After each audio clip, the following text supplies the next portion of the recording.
নমস্কাৰ অসমবাসী ৰাইজ।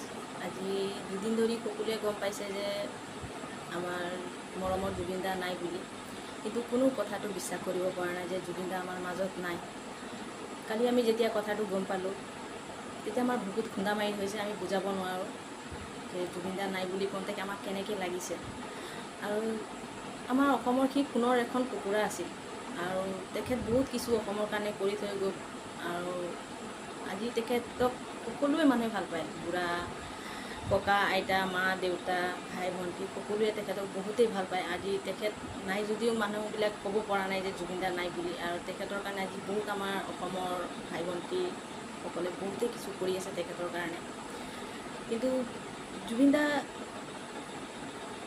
আজি গ'লগৈ মানে বিশ্বাস কৰিব পৰা নাই যে আমাৰ মাজত যে নাই। কি বুলি বুজাম, কোনো বিশ্বাস কৰিব পৰা নাই যে তেখেত আমাৰ মাজত নাই বুলি। এনেকৈ তেখেতৰ গানবিলাক কিছুমান শুনিলে লাগে যেন জুবিন দা আছে আৰু ওচৰতে গাই শুনাইছে। আৰু তেখেতে গানতেই বুজাই থৈ গৈছিলে। আপোনালোকে সকলোৱে জানে জুবিন দাৰ গানবিলাক সকলো গানতে তেখেতৰ অৰ্থ আছে। কোনো অৰ্থ নথকাকৈ তেখেত গান এটাও গোৱা নাই। সকলো গানত তেখেতৰ অৰ্থ আছে।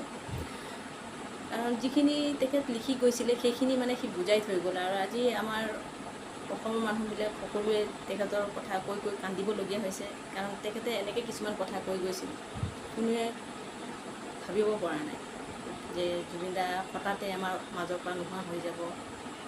বা সি বিদেশত যাবলগীয়ানো কেলৈ হ'ল, যাবই নালাগিছিলে। তেখেত অসুখীয়াল আছিল আৰু নগ'লেহেঁতেন আজি এইখিনি নহ'লেহেঁতেন জুবিন দাই। কোনো বিশ্বাস কৰিব পৰা নাই। আৰু জুবিন দা সদায় আছে, সদায় থাকিব। আৰু আমি ভগৱন্তক এইটোৱে কামনা কৰোঁ, তেখেত য'তেই থাকক সুখ শান্তিৰে থাকক।